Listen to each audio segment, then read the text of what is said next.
Hello बच्चों। और ठीक है। आज का हमारा टॉपिक है क्लास 12th का फिजिक्स का ये दोनों पॉइंट ना। इसमें है क्या, पहला हेडिंग है आपका वैद्युत द्विध्रुव के कारण वैद्युत क्षेत्र की तीव्रता जो कि निरक्षीय स्थिति में होनी चाहिए, और दूसरा है एक समान बाह्य वैद्युत क्षेत्र में वैद्युत द्विध्रुव पर बल और बल आघूर्ण। ओके, दो टॉपिक है हमारा।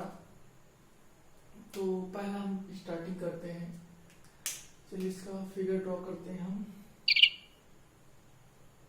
हमने माना कि एक वैद्युत द्विध्रुव है। ध्यान दीजिएगा थोड़ा फिगर पे,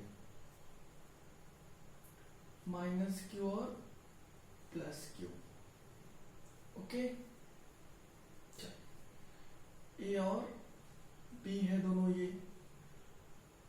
इस द्विध्रुव के मध्य बिंदु से, द्विध्रुव की लंबाई जो है 2l है, द्विध्रुव के मध्य बिंदु O से एक बिंदु P है जिस पर हमें वैद्युत क्षेत्र की तीव्रता का मान ज्ञात करना है। इससे ये डिस्टेंस और इससे ये डिस्टेंस आप तो बता सकते हो, क्योंकि ये होता है पाइथागोरस प्रमेय से निकालने के लिए, तो निकाल सकते हो आप लोग ना। ओके,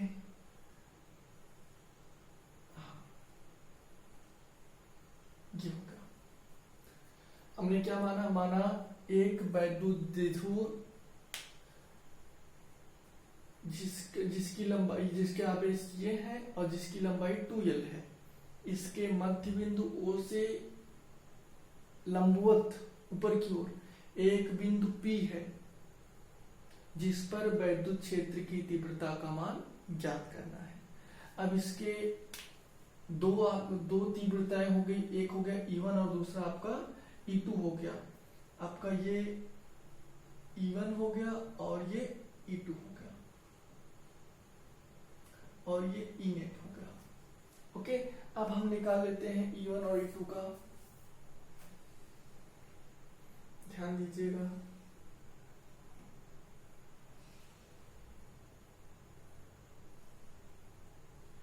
ये आपका E2 है,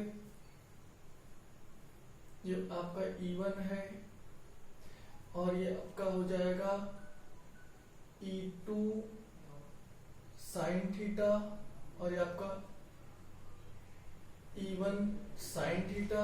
ये क्या हो जाएगा आपका E1 कॉस थीटा, और यही आपका हो जाएगा फिर E1 E2 cos theta. Okay, यही तो हुआ ना। रिटर्न लिख सकते हो आप लोग पूरा। तो हम लिख सकते हैं ई नेट क्या हो जाएगा, देखिए ई नेट जो होगा यही हो रहा है E1 cos theta plus E2 cos theta. तो हो जाएगा E net equal to E1 cos theta plus E2 cos theta. Okay, अब आप लोग आगे लिखिए। तो E1 की वैल्यू क्या होगी, आप लोग इसके पहले थोड़ा सा लिखना चाहिए था, सॉरी। आवेश प्लस क्यू या माइनस क्यू के कारण जब हम निकालेंगे तो ये वैल्यू आपका देखो जो होगा वो हो जाएगा, यहाँ पे ये R है, तो R square plus L square root में।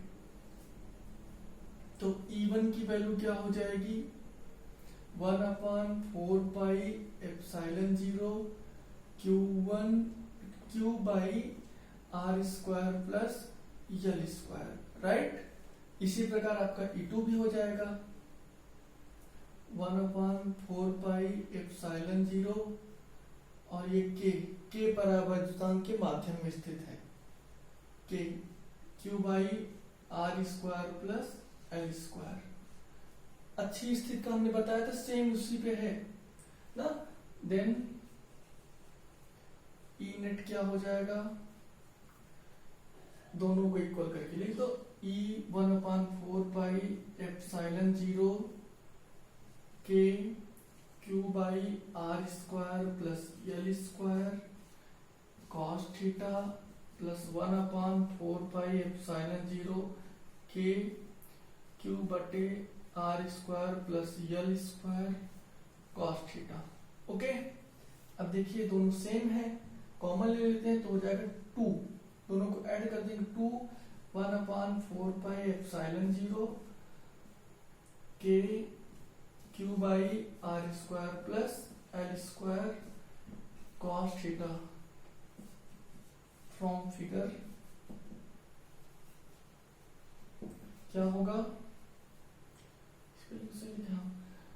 कॉस थीटा इक्वल टू क्या हो जाएगा बताइए, आधार बटे कर्ण, थीटा यहाँ पे है, थीटा कोड पे चुका हुआ है,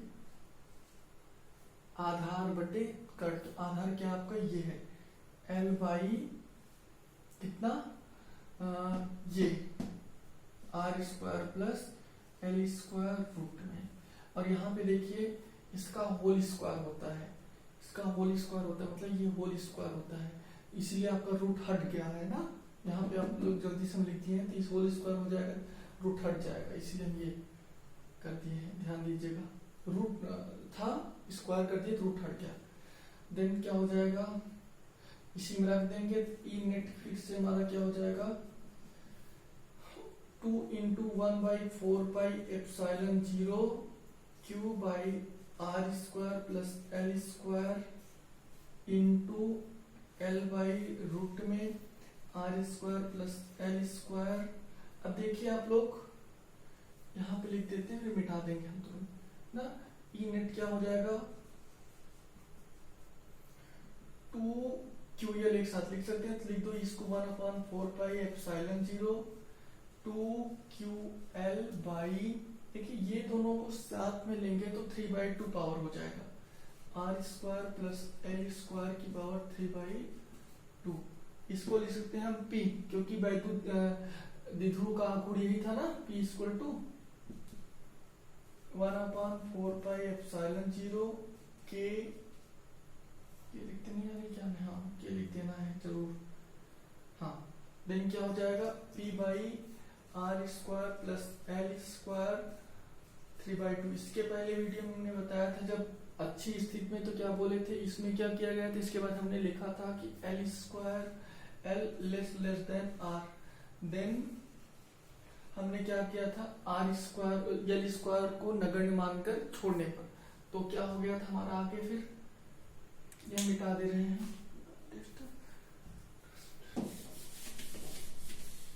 फिर क्या हो गया कि ये E net equal to 1/4πε0 P by R square की पावर 3/2 या 1 के भी है 4πε0 P बाई आर की पावर 3, ये हमारा फार्मूला हो गया। ओके ना, और अगर निर्वात में निकालना होगा तो आपको के क्या हो जाएगा 1 हो जाएगा, आपका लिख उठेगा। ओके, अगला और करनी है, तो पढ़ाई लिखाई करते रहिए आप लोग।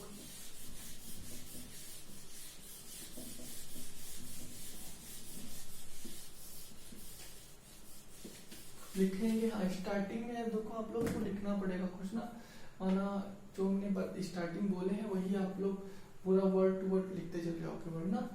अगला पॉइंट क्या है, एक समान बाह्य वैद्युत क्षेत्र में वैद्युत द्विध्रुव पर बल। हमने माना एक वैद्युत क्षेत्र है, ओके, इसमें एक वैद्युत द्विध्रुव ये है, ओके, एक पे प्लस क्यू है और दूसरा माइनस क्यू है, ये आपका ये है, इस पर एक बल लग रहा है, दूसरा फोर्स इस पे लग रहा है F1 और इस पे F2। लिखेंगे क्या आप लोग, माना एक समान वैद्युत द्विध्रुव एक वैद्युत क्षेत्र में स्थित है ना, उसके बाद इसकी लंबाई कितनी है 2L है, तो प्लस क्यू के कारण इस पर कितना फोर्स होगा, F1 इक्वल टू आपका हो जाएगा QE जो कि पॉजिटिव होगा, और F2 equal to minus QE, इसके कारण, देन इस पर फोर्स क्या होगा, F equal to F1 plus F2, तो plus QE minus QE equal to 0। बस इतना ही था ये वाला, ओके ना। अगला चलिए इसी पे है। देखिए अब जब ये वैद्युत द्विध्रुव इसी में रखा है, कहाँ पे रखा है, एक वैद्युत क्षेत्र में रखा है, इस पे दो बल कार्य करते हैं, तो ये जो बल कार्य करेंगे इस द्विध्रुव को एक बल लगा, मतलब दोनों बल एक साथ काम करेंगे, एक बलयुग्म का निर्माण हो जाएगा, और ये बलयुग्म इस द्विध्रुव को वैद्युत क्षेत्र की दिशा में लाने का प्रयत्न करेंगे। तो इस पे जो बलयुग्म के कारण जो बलाघूर्ण उत्पन्न हुआ, और बलाघूर्ण टाउ इक्वल टू क्या हो जाएगा, इस पर एक बल क्या आपका है F इंटू इसका ये डिस्टेंस यहां से यहां तक लाने में, तो कितना होगा। देखिए वैसे तो 2L sin थीटा होता है, 2L sin थीटा, लेकिन कैसे निकालेंगे इसका। देखिए यहां पे आपका हो गया sin theta equal to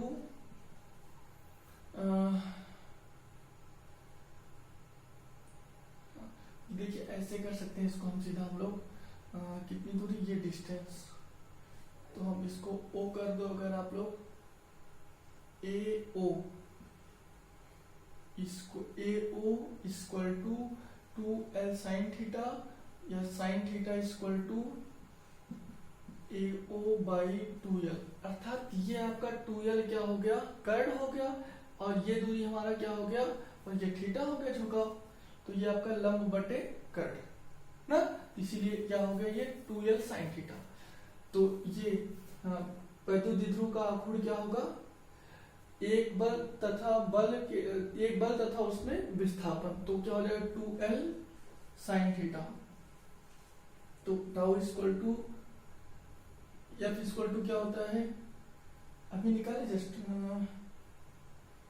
QE